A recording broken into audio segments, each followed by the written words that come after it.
everyone, we're here with another edition of the Alpha Build with Avacyn, Guardian Angel, yeah! Today we're kind of taking a break from the super heavy updates. We're going into Portal's second age, which is, again, Portal was along the lines of the a super easy, basic starter set that, people could invest in. And this one kind of had more of a guns thing, and I actually forgot to upload the advanced preview I did, so that'll be going up the same, let's see, should be up either the same day that Patreon viewers are seeing this. Yeah, Patreon viewers should absolutely be able to see that as soon as they see this, just to see some of the other cool stuff that came in Portal. And then I'll go ahead and upload the Exodus preview stuff too. It's a little harder for me to juggle it when I'm trying to record videos ahead of time, which is why I've been, started doing now that I'm trying to get a little better at planning these out. So it's a little hard for me to juggle and just keep my place bookmarked as far as where I am, so I know what I'm talking about and what hasn't come out yet. But what I do know is that, one, we only have 4 cards really getting updated, and only 2 of them are really from Portal. So let's go ahead and get into the bigger ones first.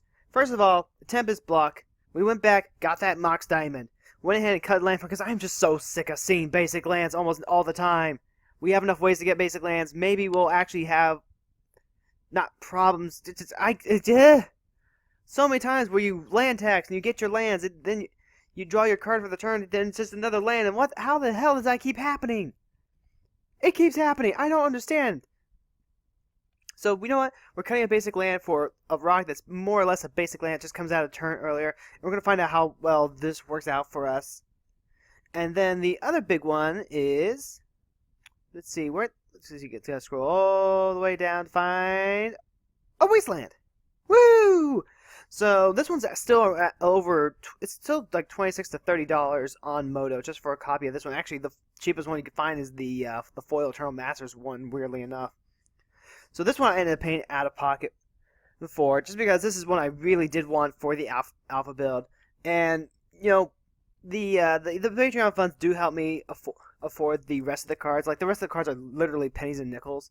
But for something like this was, a little too big to be able to responsibly afford on just the Patreon only. So I went and bought this one on my own money. But thank you guys for helping me afford the rest of the alphabet. That's absolutely fine. And we do have one of the best, land removal cards in Magic now. So we can wasteland and we can strip mine. And so we have a nice 1-2 punch for just dealing with Gaia's Creos and trying to nick those and Cabal Coffers and all that stuff. So that's 2 planes out. But we have 2 cards that are coming in from Portal, and they're some pretty cool ones. Let's go ahead and scooch on over here.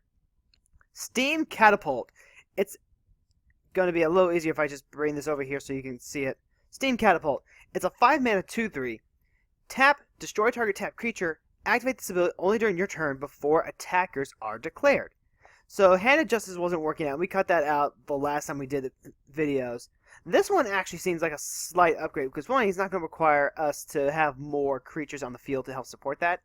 2, it's repeatable removal, which I like. Now, the bad news is that it's really sorcery speed before the attacker's declared and all that stuff. But it is kind of repeatable removal, and that's got potential. Any sort of recurring value that you can get has potential in a multiplayer game. Now, the downside is that it only destroys target tap creatures. Gee, and I really wish we had ways to, tap creatures down. Or if creatures just came into play tapped. That would be amazing for us. So we'll have to deal with that. Let's see.